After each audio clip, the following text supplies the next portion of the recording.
At 6 o'clock in the morning, I get an elbow in my back, and Paula says, Les, I've got an idea. Do you think we can make elephant dung gin? We weren't quite sure who we were going to approach with this crazy idea and who would take us seriously. When the secret was finally revealed, I was blown away.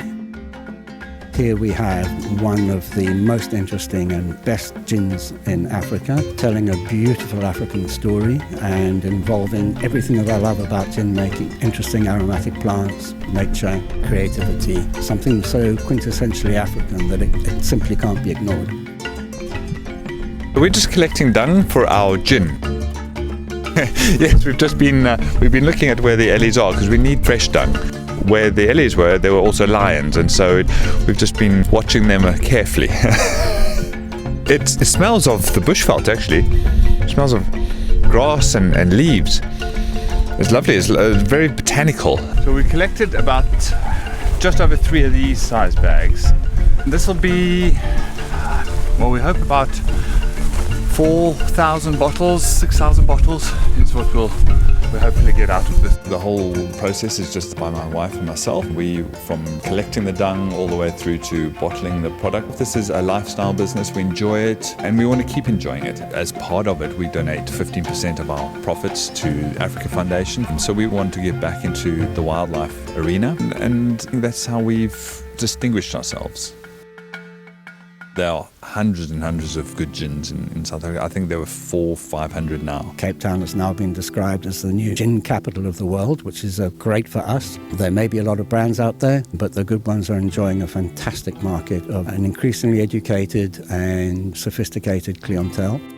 So when we do a gin recipe, we're looking at including the traditional botanicals, the juniper, citrus, coriander, sort of core of a gin. But then we build on that and draw on an huge array of really interesting aromatic plants to make the gins different, to make them interesting, and to make them tell a local plant story.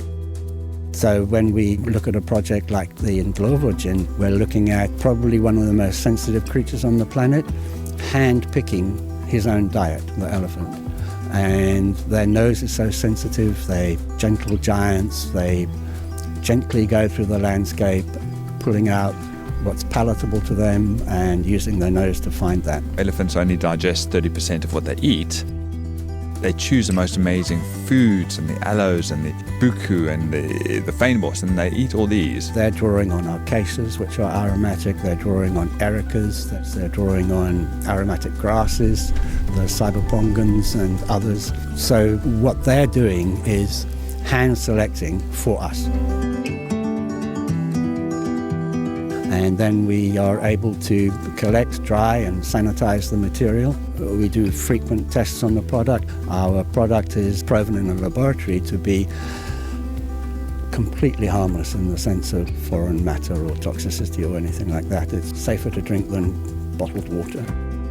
This is where the final flavouring runs of the gin are done. And this is where we infuse the elephant dung into the gin. When that process is done, this is where we also conduct the bottling or perform the bottling of and the boxing of the gin. It gives us a balanced product, which is interesting. It's aromatic. It's got a deep flavour, earthy, smoky, spicy. It gives a beautiful tan colour, the colour of dried botanicals in nature. It brings like a new-mown hay or grassy edge to the gin.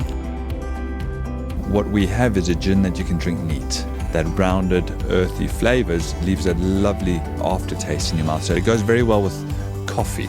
So if you can imagine, it's on that coffee, orange, that type of quadrant in the flavour wheel. And it's just the mix of botanicals you can put in, and it's a bit like music. There's an endless combination. There's no two gins that taste alike.